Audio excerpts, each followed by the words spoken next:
اللہ تعالیٰ ارشاد فرماتا ہے، ذرا پھر دیکھیے، کلا اذا دکت الارض دکا دکا وجاء ربک والملک صفا صفا وجیء یومئذ بجہنم.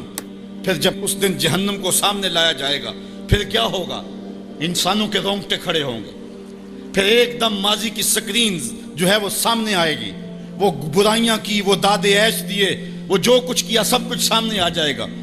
یومئذ یتذکر الانسان، اس دن آدمی سوچے گا، وَأَنَّ لَهُ الذِّكْرَى، اور اب سوچ کا وقت گزر چکا ہوگا. اس دن انسان کو بہت کچھ یاد آئے گا. اس وقت خیال کرے گا، کاش میں یہ کر لیا ہوتا، میں یہ کر لیا ہوتا. وَأَنَّ لَهُ الذِّكْرَى، اب اس کو سوچنے کا وقت کہاں، اب اس کا فائدہ کہاں. وہ گھڑیاں، وہ لمحے، وہ ساعتیں اب اس کے لیے حسرت کو بڑھانے والے ہوں گے. وقت پر کافی ہے ایک قطرہ بھی آب خوش ہنگام کا، جل گیا جب کھیت برسا می تو پھر کس کام کا. اس دن پھر بندہ سوچے گا. سنو قرآن کا آہنگ، یقولو یا لیتنی قدمت لحیاتی، وہ کہے گا ہائے کسی طرح میں نے جیتے جی نیکی آگے بھیجی ہوتی.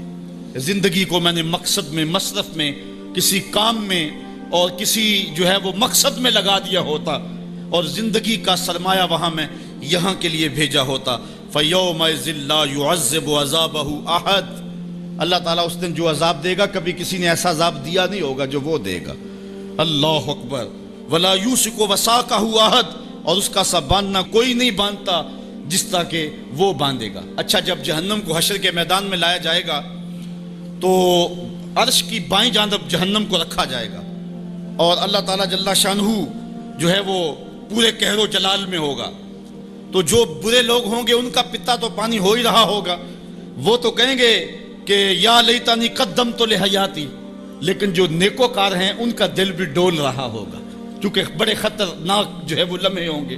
ہمارے ایک ٹیچر ہوا کرتے تھے ریاضی کے، تو وہ بڑے جلالی ہوتے تھے. کبھی ہمارا ٹیسٹ لیتے نا تو دوسرے دن جب وہ آتے نا پیریڈ میں، تو باوجود پتا ہوتا کہ سوال ٹھیک ہم نے کیے ہوئے، بعد میں چیک بھی کیے ہوتے، لیکن جب وہ ڈنڈا لے کے داخل ہوتے تو سب کے پتے پانی ہوتے، پتہ نہیں کس کی جو ہے وہ کم بختی آ گئی ہے. اور پھر جب وہ اچانک جن لوگوں نے اچھے نمبر لیے ہوئے ہوتے ان کو الگ کرتے اور دوسروں کو الگ کرتے، پھر بھی سارے ڈر رہے ہوتے کہ پتہ نہیں یہ کدھر والے ہیں اور یہ کدھر والے ہیں. اور پھر جب کہتے بیٹا تمہیں شاباش، تو پھر جو مسرت ہوتی نا تو وہ پھر لفظوں میں بیان نہیں ہو سکتی ہے. اللہ تعالیٰ فرماتا ہے کہ اس دن پھر کیسا منظر ہوگا. ذرا غور کیجئے کہ جہنم سامنے ہے، اللہ پورے جلال پہ ہے، اور نیکوکار بھی بدکار بھی کھڑے ہیں، کلیجے سینے میں کانپ رہے ہیں. پھر اللہ تعالیٰ جو نیکوکاروں کو ان کو الگ کیا کر کے کہے گا، ایک نغمہ نہیں چھڑ جائے گا، یا ایتھا النفس المطمئنہ، اے مطمئن نفس، اے اطمینان والی جانو، ارجعی الی ربک، تم رب کی طرف آ جاؤ، تم اپنے رب کی طرف آ جاؤ، راضیۃ مرضیہ، اس حال میں تمہارا رب تم پہ راضی ہے اور تم اپنے رب پہ راضی ہو.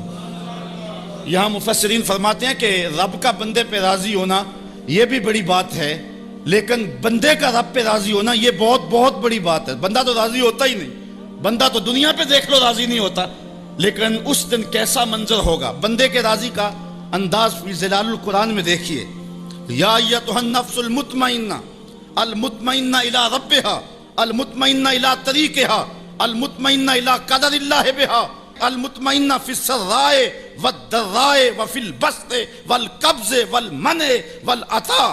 یعنی تو میرے پہ راضی ہوا، میں نے دکھ دیا تو پھر بھی راضی تھا، میں نے سکھ دیا تو پھر بھی راضی تھا، کڑکتی دھوپ تھی تو پھر بھی راضی تھا، برستی بارش تھی تو پھر بھی راضی تھا، تجھے غربت کے چکی میں پیسا گیا تو پھر بھی راضی تھا، اور تجھے امارت دی گئی تو پھر بھی راضی تھا. میرے بندے تجھے کربلا میں رکھا گیا پھر بھی راضی تھا، اور تجھے فتح مکہ کی شان دکھائی گئی تو پھر بھی راضی تھا. جب میرا بندہ میرے ہر کام پہ راضی ہوگا، اللہ اکبر، تو اللہ کہے گا میرے بندے آ جا ادھر، یا ایتھا النفس المطمئنہ ارجعی الی ربک، تو اپنے رب کی طرف آ جا. اچھا، راضیۃ مرضیہ، تو رب پہ راضی اور رب تیرے پہ راضی. حضور علیہ السلام نے ارشاد فرمایا کہ جب اللہ اپنے خاص بندوں کو جنت عطا کر دے گا تو اللہ تعالیٰ بندوں کو کہے گا کہ اے میرے بندو، کیا تم میرے اوپر راضی ہو؟ تو بندے کہیں گے مالک وما لنا، ہمیں کیا ہے، ہم کیوں راضی نہیں ہو سکتے؟ بندوں کو تو تصور بھی نہیں ہوگا جو جنت میں ملے گا۔ ایک بندے کی آرزو ہو کہ اسے 2.5 مرلے کا پلاٹ مل جائے تو اس کو کوئی 50 مربع لاٹ کر دے تو وہ تو خوشی سے پاگل ہو جائے گا۔ تو بندے کو تو تصور بھی نہیں ہوگا۔ حضور نے ارشاد فرمایا سب سے آخر میں جو شخص جنت میں جائے گا میں اس شخص کو جانتا ہوں۔ جہنم کے رگڑے سے کہ جب باہر نکلے گا نا تو اللہ تعالیٰ اس کو بلائے گا، کہے گا بندے بتا کیا مانگتا ہے۔ بندے نے زندگی میں کئی منصوبے بنائے ہوتے ہیں کہ یار یہ مل جائے، ساری زندگی میں خواہشیں تو پوری نہیں ہوتی۔ وہ غالب نے کہا تھا ہزاروں خواہشیں ایسی کہ ہر خواہش پہ دم نکلے، بہت نکلے میرے ارمان لیکن پھر بھی کم نکلے۔ وہ جتنی آرزویں کبھی بھی زندگی میں آئی ہوئی ہوں گی وہ کہے گا مالک یہ بھی دے دے، یہ بھی دے دے۔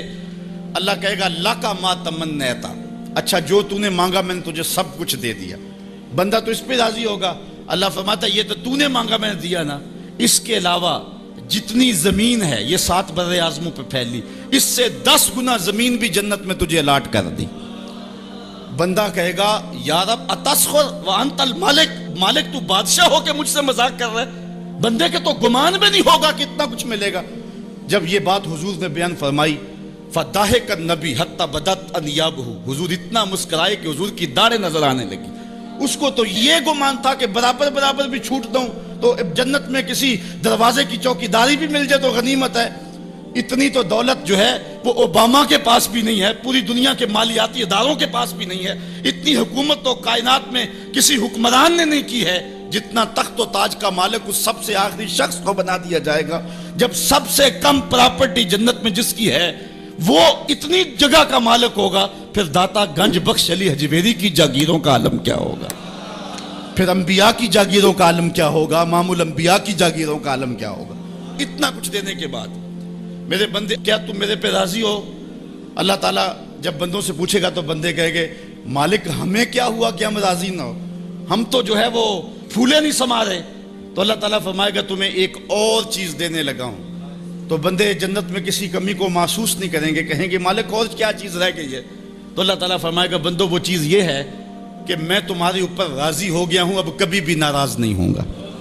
تو پھر جو مسرت ہوگی وہ دیدنی ہوگی۔ یا ایتھا النفس المطمئنہ ارجعی الی ربک راضیۃ مرضیہ فادخلی فی عبادی، میرے خاص بندوں میں داخل ہو جا، وادخلی جنتی، اور میری جنت میں داخل ہو۔